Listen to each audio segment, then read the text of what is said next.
I visited what just might be the sprawl capital of planet Earth. And the question I had was, are cities like this just completely hopeless? Well, I went on a little field trip to find out, and what I found out was not what I was expecting. The Charlotte, North Carolina content you've all been waiting for coming up next. This is CityNerd, weekly content on cities and transportation. Viewer suggested topics always welcome, and well, I got invited to go to Charlotte and speak at the Strong Towns conference, and I asked people on social media for suggestions on things I should see and do, and possibly film. And I got way too many responses, but it was pointed out to me that Charlotte is possibly the most sprawling city on the planet. According to Demographia's 2022 World Urban Areas Report, it ranks dead last in the world for population density in an urbanized area of 1 million people or more.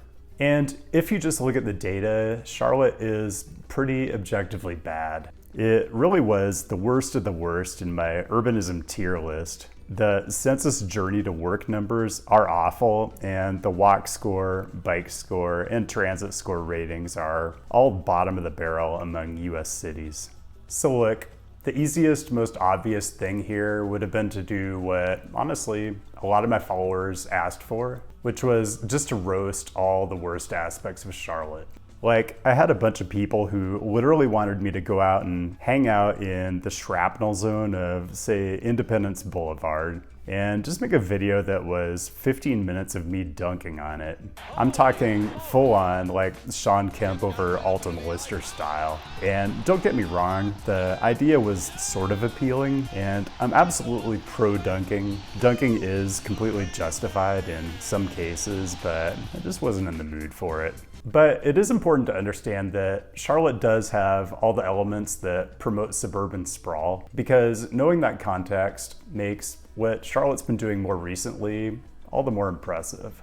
I'm talking about elements like street networks with such terrible connectivity that the only way to get anywhere is a stroad, some extremely bad walking environments, generally woeful transit, amazing car-oriented shopping centers. Like, a lot of these areas look like they could be from the 1960s. And I talked about ring roads last week and the kind of land use patterns that fester around beltway interchanges. Well, here's how it's going in Charlotte, in case you're wondering. Just amazing stuff.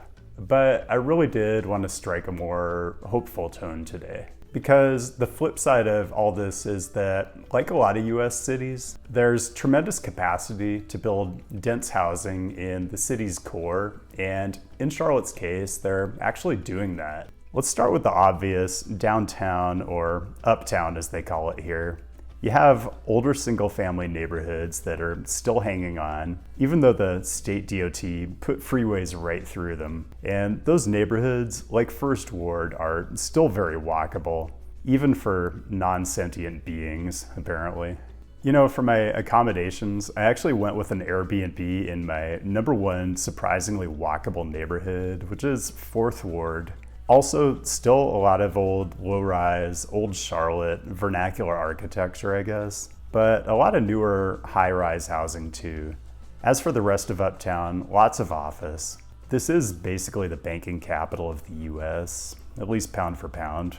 And the city has put a lot of effort into bringing people uptown by locating all the sports venues there, not to mention the NASCAR Hall of Fame. Although, I don't know about decorating crosswalks with checkered flags.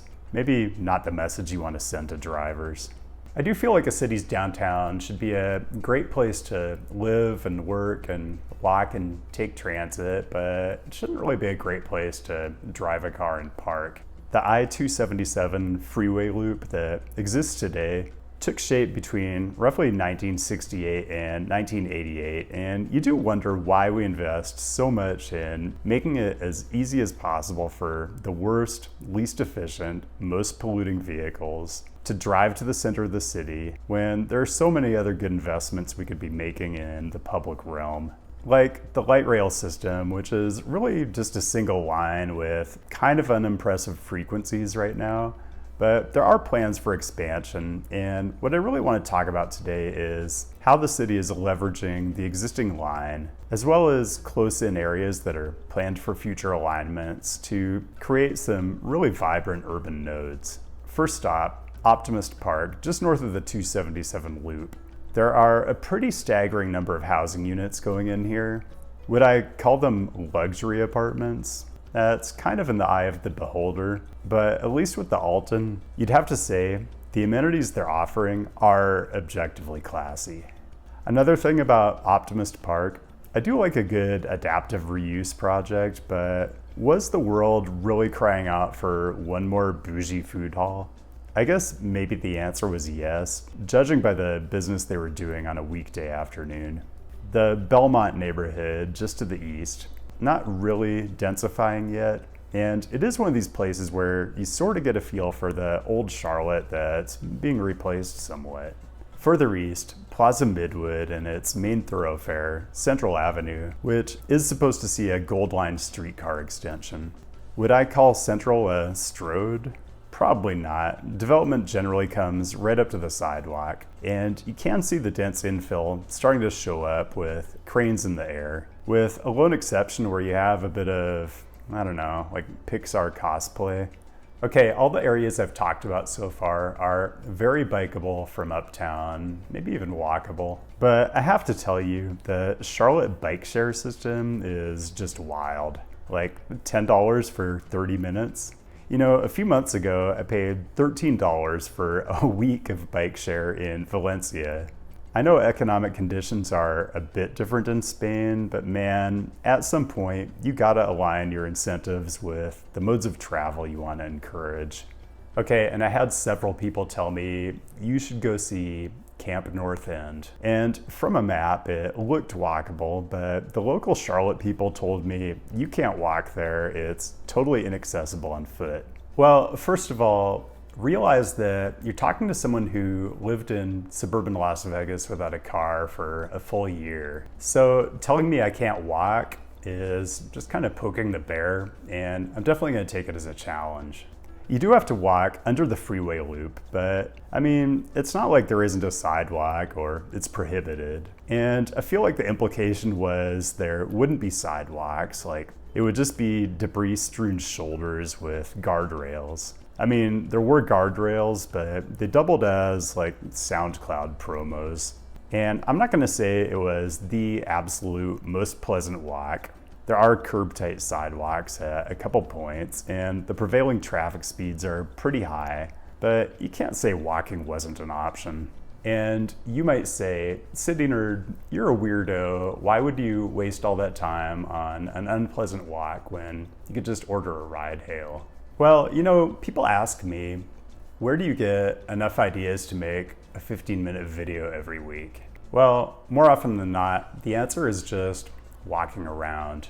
So you might think walking half an hour to Camp North End is inefficient and a waste of time, but walking is really when you're alone with your thoughts. Plus, there's just a lot you don't see when you're driving by at 50 miles an hour. So anyway, it's all good until you actually have to cross Graham Street.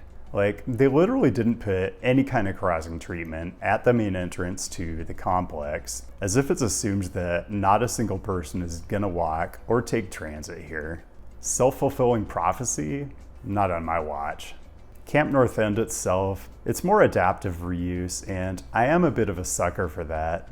I guess the location has a long history of industrial and military uses, and now it's gonna have a further history of co-working spaces, expensive wellness services, pour over coffee.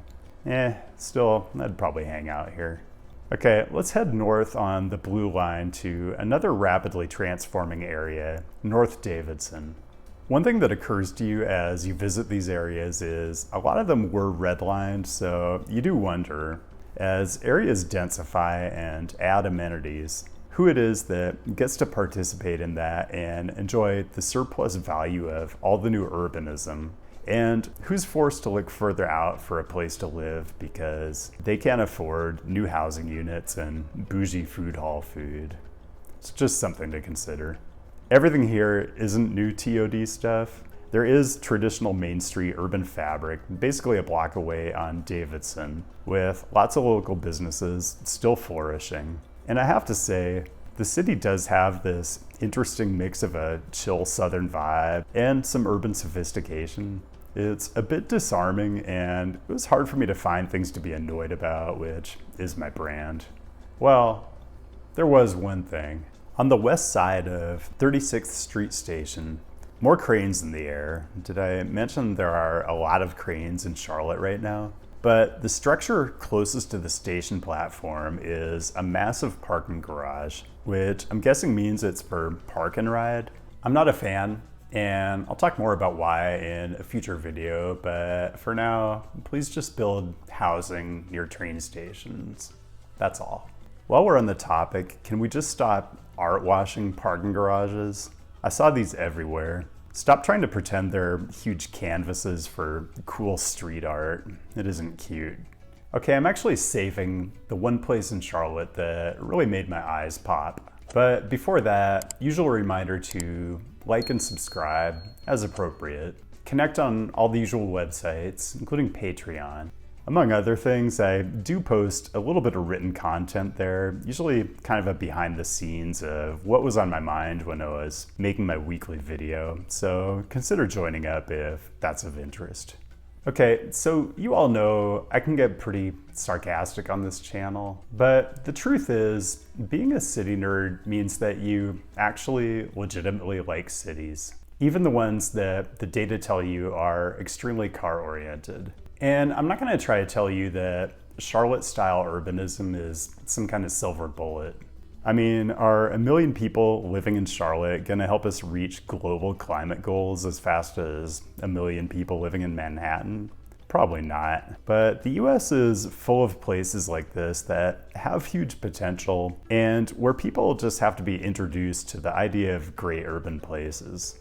And with that, let's go to our last stop on the tour, the South End, also on the Blue Line.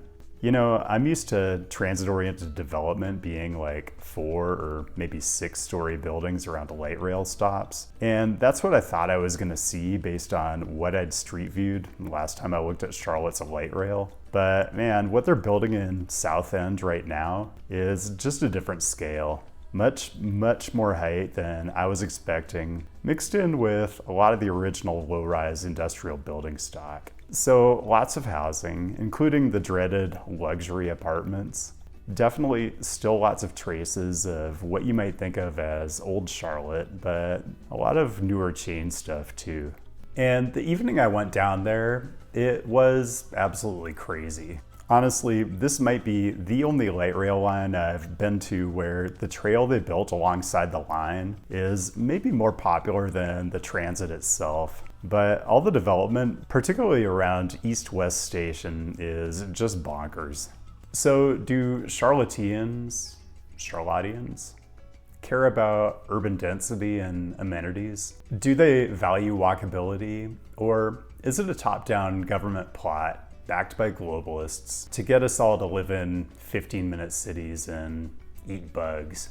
Well, judging by the number of people driving their extraordinarily large vehicles in from who knows where, just to be in an unmistakably urban environment that's designed for people to walk from place to place, I think it's pretty clear that a conspiracy is not required to get people to see the benefits of urbanism. Is there a weird disconnect between the look and feel of a place like South End and the fact that there's so much parking, including gravel lots, which you hope are placeholders for more dense development?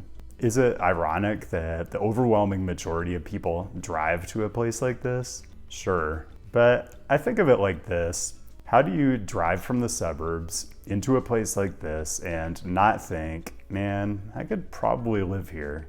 So I guess the question for Charlotte, and honestly a lot of American cities, is if you build a bunch of urban amenities in a very limited set of locations, does it really matter? And I think the answer is in the way people do swarm to these kinds of places. And my big takeaway from visiting the most sprawling major city on the planet was that even in American cities that are obviously very easy to dunk on, There are people fighting for better things. Call them urbanists, if you must. And there's really impressive progress. And it's inspiring because this is really what my channel's all about. That even in the most car-centric US cities, urbanism can get a foothold. And there are people out there working to build something better.